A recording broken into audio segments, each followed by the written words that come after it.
annagoo dacsi wadanin qabo wadanin ba gaari naga soo saar aruurtaan soo kaxaysana markale wax baa idin sheegay muddo baa idin soo qabnaa soo baxay xaafiskii maadan waan keenay muddadii soo waxayna dhahay wax dib uma noqonaysan aruurna ma soo kaxaysanaysan alaabtii ma soo qaadanaysan orda gaariyaashan kor aruurtaan ku soo tagnay aabeena ku soo tagnay handadani hore waan ku soo tagnay kobo la'aan baa ku socona dabsaar la'aan baa ku socona wax adduunyada ku dhicin babiligis naga soo inaanu ka suurino kansarka gobolka soo dhex fadhiya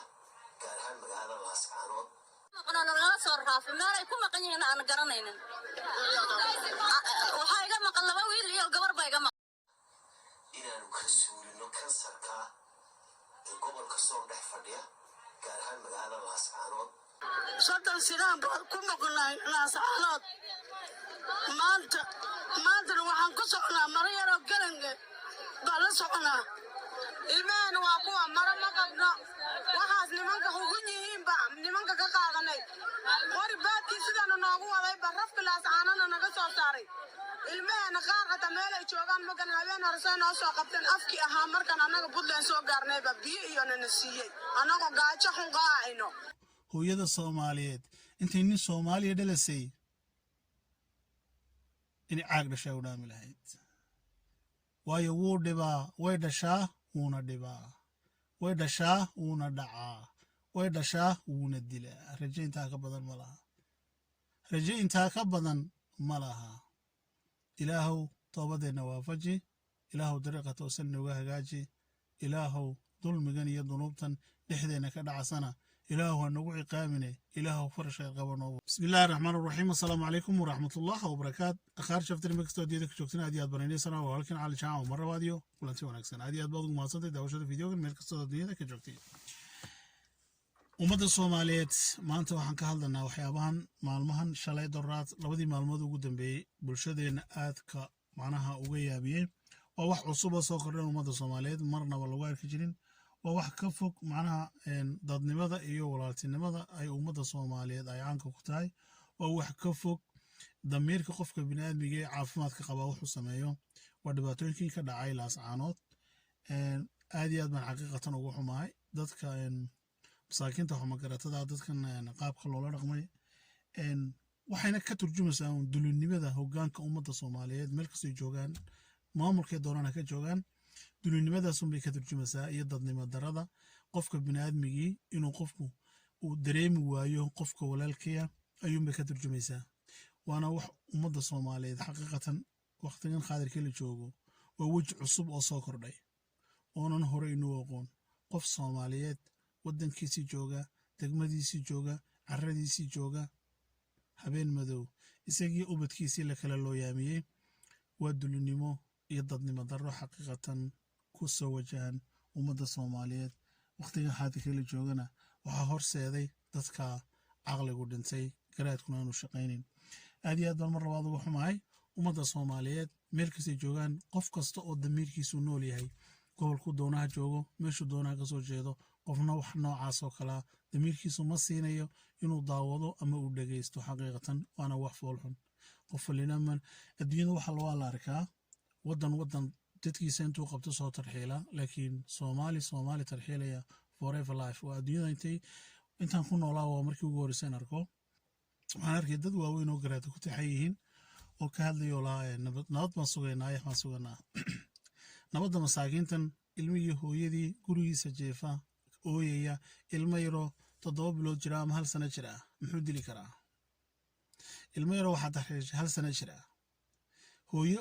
uur leh ayaa dhibaataysay aabbo iyo carruurtiisii baad kala fogeysay hooyo iyo carruurteed baad kala fogeysay taas miyaa lagu tilmaami karaa inaad wax sugayso xaqiiqatan waa dad qalbigu madow yahay waa dad aan waxba diidin waa dad aan lahayn garashada qofka bini'aadmiga dabarta marka laga tago Soomaalinimada marka laga tago isirka waxaan inagu isir iskugu leenahay marka laga tago wada dhalashada ummadda Soomaaliyeed waa wax qofka damiir lihi aanu marnaba ku dhaqaaqin wadamada gaalada ee maanta ubadkeennii iyo carruuraheennii iyo ummadeennuba ay ku dhex nooshahay ma sameeyaan waxaas ay sameeyeen waa wax foolxun xaqiiqatan xitaa wuxuu damiirkoogu siin waayey bulshadan inay u sheegaan oo yidhaahdaan meeshan iskaga baxa muddada intaa leeg baan inay qabannay carruurtiinna iyo waxaad meesha ku haysatiin iskaga baxa haddaad iska bixi weydiinna waxaasaan inagu samayn inkastoo ay damiir darro tahay laakiin at least xitaa intaa way samayn kari waaye qof intaas samayn kari waaye waxa uu doonayaa waa maxay dadka reer laascaanood xaqiiqatan ceeb bay dusha ka xambaareen inkastoo iyagu awood loo sheegtay oyna awood lahayn laakiin haddana at least inay diidaan bay ahayd inay sor taagaan bay ahayd inay daadgureeyaan ma ahayn inay baabuurta ku qaadana ma ahayn inay waddada xidhaan bay ahayd iyaga xabada lala dhaco qaar badan oo ka mid aha dadkii la kaxeeyey wallaahi markaa daawato caloosha ayaa ku xanuunaysaa oo wax damiir darra ah hooyo ilmaheygii suuqa ku maqan yahay nagala soo raafay meel ay ku maqan yihiin aan garanaynin waxaa iga maqan 2 wiil iyo gabar baa iga maqan oo gurigii ku wada jirno hurdayno baanana soo kaxeeyey dembigii maanta noo soo kaxeeyeyna ma garanayno soomaali baan ahay waddankii waan 18 sinan waa ku noolaynay haddana dhibaato badan baana soona noo geystay 30 sinaan baan ku noqonay laascaanood maantana waxaan ku socnaa maro yaroo galange baa la soconaa meesha ma sacuudigaa la joogaa sacuudigu ma inta waddooyinka laska qabto adduunka waxaad soo shaqaysanaysa waxaad igu gurigaagu yaalaan habeen madowgu soo tuuraya ama jeel laguu tuurayay meeshu waa halkeeya dadka la wadaa maxay ahaayeen subxaan allah xaqiiqatan wax la daawan kara maaha wax qof damiir la eegi kara maaha waxaan oo kale bal fiiri imaga waxan bal dadkan hadda wejiyadooda fiiri subxaan allah markaasuu doqonna ku leeyahay waa virus inaanu ka suulino kansarka ee gobolka soo dhex fadhiya gaar ahaan magaalada laascaanood ee raggii haldoorka ahaa iyo hablihii haldoorka ahaa ee magaalada u dhashay ama somalilan dhammaanba ka koobnaa cid kastaba ha ahaadaane subxaan allah miyuuna ogeyn adduunyadan in laga tegayo ama garaado lahow ama qosol ama maanta dheregsanow berri god baa kuu dambeeya 2 mitir baa lagu dhigayaa ilaahay baana kaala xisaabtami doona maalinta qiyaame ilaahay baa kaala xisaabtami doona ilmaha yareed naqareed magaaladiisii ka kaxaysay isagoo gaajoonaya oo ilmahaaga la mida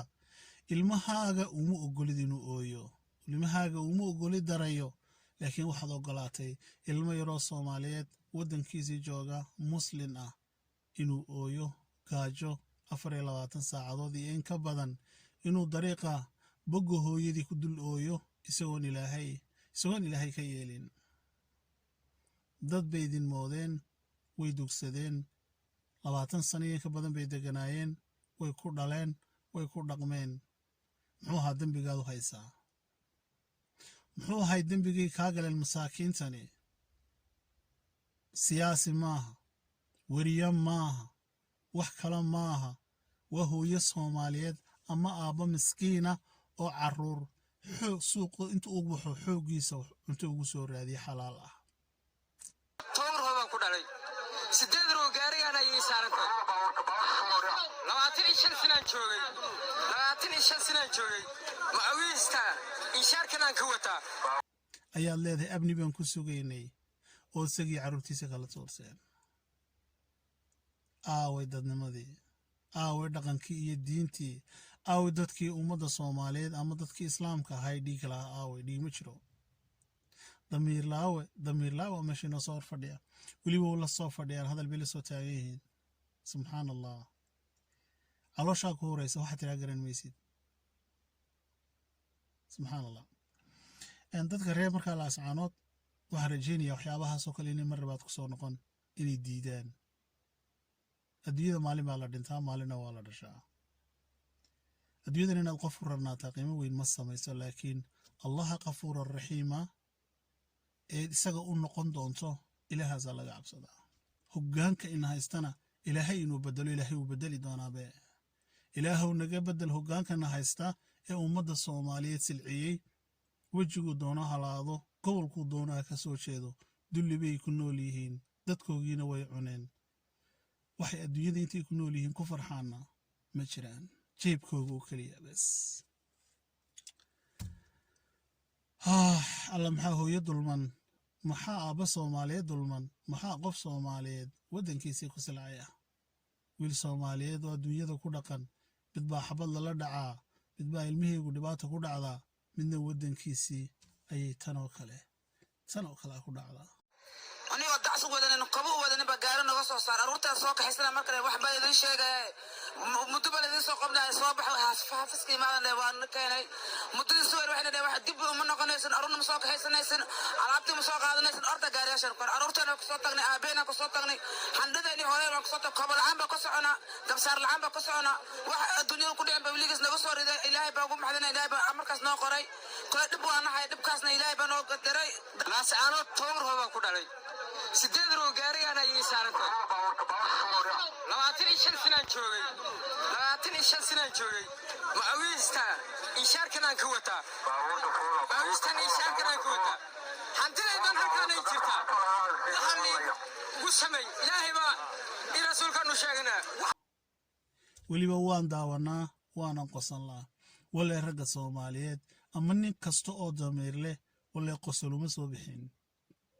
wuxuu ku farxaana wale adduunka kuma arko dalkiisiina kuma arko adduunyo kalena kuma arko rajo ka soo jeedana anugu ma arko hooyada soomaaliyeed intay nin soomaaliya dhalasay inay caag dhashaa u dhaami lahayd waayo wuu dhibaa way dhashaa wuuna dhibaa way dhashaa wuuna dhacaa way dhashaa wuuna dilaa rajo intaa ka badan ma laha ilaahow toobadeenna waafaji ilaahow dariiqa toosan nooga hagaaji ilaahow dulmigan iyo dunuubtan dhexdeenna ka dhacasana ilaahow ha nagu ciqaamine ilaahow farashayr qaba noobur ummadda soomaaliyeed meel kastoo adduunyada ka joogtiin waa walaalkiin cali jaamac asalaamu allahu calaykum waraxmatullaah wabarakaatu